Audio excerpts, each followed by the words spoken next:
Hey, welcome to the screw. No, I just can't wait to open it.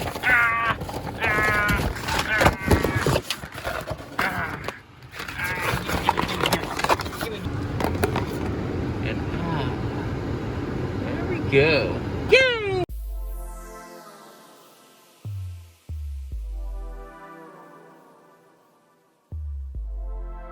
Everyone, welcome to Moose Crew, and I hope you enjoyed that fun little intro. We're going to be going over Cheetor from War for Cybertron Kingdom.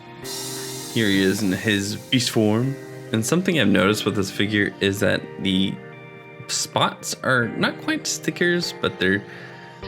I can't describe the type of paint that they are using or the type of digital imaging that they have on this device.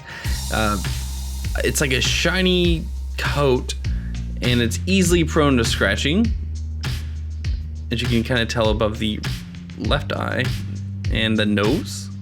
That nose has rubbed away, and his eye has like this giant line in it, and that's fresh out of the box. I didn't like stab it with my fingernail. Okay, also comparing this to the Masterpiece is not fair. I get it. I'm not trying to say it's anywhere near or supposed to be anywhere near the Masterpiece is when it comes to quality and just overall aesthetics. But I did notice that at least the Masterpiece Cheetor has spots all over his arms and green eyes. Well, you may be thinking, well, that was Beast Wars. What about Kingdom? Well, that's a Walmart exclusive one that's coming out that will have the green eyes. So I'm pretty sure in the TV show for Kingdom, he will have green eyes. And this is the leaked picture of the Netflix TV series version of Cheetor. Better paint application, screen accurate eyes. This is the one, if you were going to spend your money on and only buy one Cheetor, you would get this one, in my opinion. And something I had to give it to with the Kingdom one, it hides a lot of the robot parts inside of it pretty well.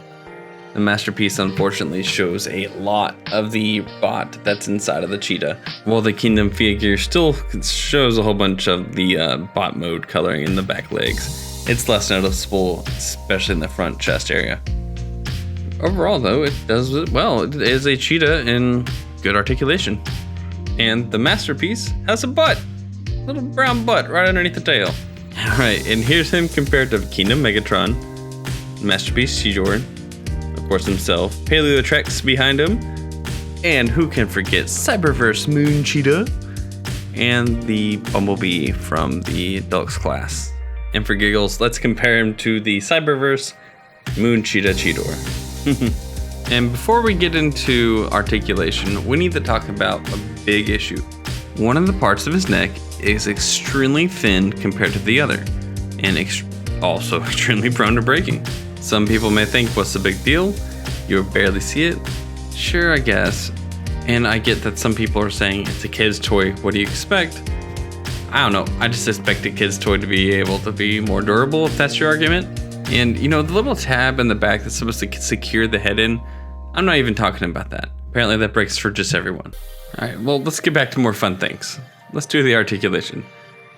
Bendy bendy on the wrist. Up and down. Arms go all the way around. Even flaps out. Bird Cheetor. Alright, anyways. You get that on both of the front arms. Far as the tail articulation goes, you don't have any. Now, the whole figure does go with you, so I guess that's one way of looking at articulation. The back legs go all the way back. And the paws do the full 360 with the tilt up and down. And then for the legs, you have that, looks horrifying. And then the normal. All right. Oh, and of course the mouth. Forgot that. Stick that back up. There you go.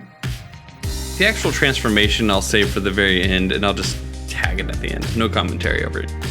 But while I was transforming it, I realized, oh, you can do some like cool body dysmorphia stuff. We're talking like Dead Space looking like monster horror, and I think that's cool. I haven't tested this with any of the other beast formers, but hey, why not try it? Here's the one where he's like crawling and scattering after you. And this last one reminds me kind of like a wrestler going, oh yeah, I'm ready. Forget the name of him, but there's a dude from Tekken that has like a cheetah hat or helmet or mask, whatever. And let's talk about this head issue again with the neck. So I'm going to show you exactly how this happened and how maybe you can avoid it yourself. Okay, so make sure the face is setting upside down, or reverse so you can see it from his back, right? So that see the horns kind of poke up against and press against the walls. You have to turn it just a little bit so it fits him better. And it's not exactly the easiest thing. It's a snug fit. Those horns stick out quite a bit. Okay. What's happening is that pressure from putting it in and out, that small, thinner piece of that plastic for that cat neck just eventually snapped. So it's already happened on this, so it's not going to break again. But you know, that's what happens. And the fact that as much as I just like rapidly did that and it didn't happen to the other side reinforces that the fact that it was just too thin on one side. Might as well quickly touch on the weapon. It's like a little axe, like stabby thing. It isn't his signature gut blaster, which is really a shame. Oh well. Taking a look at the head sculpt, it's pretty good. The stamp for the Maximum logo is a little bit off center, but I'm not too worried about that. And so a toy this size, you can see like the engravings on the cheeks, the detail in the eyes. It's a little bit scratched or something, but I can barely notice this from a reasonable distance. Most people don't get this up and close on their figures. Overall, I feel like it really captures the character, unlike the RED. This Cheetor's face, I'm just not sure what to say about this. To say the least, I'm not buying this. I know I should as a Beast Wars fan, ain't doing it, not happening. And if I was gonna pick one figure to buy for just the head sculpt, I would say the Masterpiece. Even the Masterpiece, the insignia isn't perfect.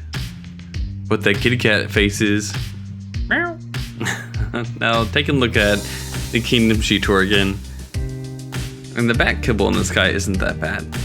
It's pretty accurate to the original show. And I'm assuming, once again, Kingdom 2. Its beast mode is not the best. Its bot mode is pretty good. But once again, due to the fact that they're going to be releasing a Walmart exclusive with a better paint application, I find it hard to like really recommend, especially with this neck issue.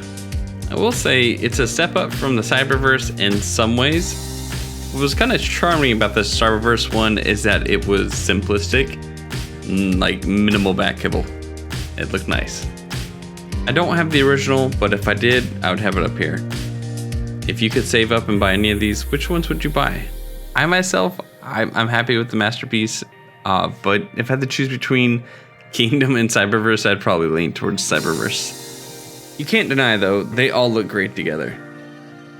It's like a giant bunch of brothers that are all silly and goofy, and I enjoy having them all in my collection. And I'd be lying if I said I wouldn't buy Shadow Panther and the Netflix version, so the family grows. So I know I've been harsh. It's a figure that I have a lot of mixed feelings about. It's great to see, but I mean, at the end of the day, what is it? A $20, $23, 23 USD dollar toy. Does it look like Cheetor? Sure. Will it look like Cheetor in Kingdom? I'm sure it'll look exactly like it, just like the other ones have been. But is it impressive? That's hard to say. Do I feel cheated? Cheated. I did not do that on purpose. Cheetor. No. A little bit. This paint job, this paint application, this light powder blue. Knowing that the Walmart one's coming and it looks better, yeah. I feel like Hasbro's pulling what they do and it's like, oh, we'll sell you this version and release a better repaint down the line. Looking at how many Optimus Primes I have up there, I have like 7 Optimus Primes. If I was somebody that didn't want to spend the money for 7 of those, and I just wanted to buy one because that's in my budget, or I just don't feel like buying multiples of figures, Hasbro got you with this. That's Hasbro's game. They do the repaint thing, and you know, third party does it too. If you're happy with Cheetor, I'm happy for you, man. If you're not happy, you know, if it's just the color, you know, the color's coming, right? The color's coming. If you're unhappy with the mold in general, hopefully they fix the glaring part of the back of the neck. I'm not even talking about the tab, I'm talking about the chipped part that happens from too much pressure being applied to that small area. And I will take some fault. I wasn't perfect. I have faulted and applying too much pressure to an extremely thin piece of plastic to a market that's being sold to kids. But I'm an adult buying kids' toys, so what am I complaining about? Oh. I don't know.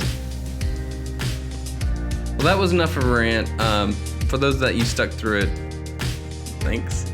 I didn't mean to do that, but as I was doing editing on this, I had with all the news that came out a while back ago, and then I had to talk about it. And hearing these kind of things get me annoyed, right? But I like it nonetheless, and my kid, he gets to play with it, so that makes me happy. He gets to share in something I grew up with, and now we get to watch Beast Wars together because he's into that. And yeah. So, anyways, thank you for watching. I hope you're doing good. Stay safe. Take it easy. Hey, cool cats! Thanks again for subscribing. Don't forget, 200 subscribers, we're giving away exhaust. All right, y'all take care and enjoy the transformation.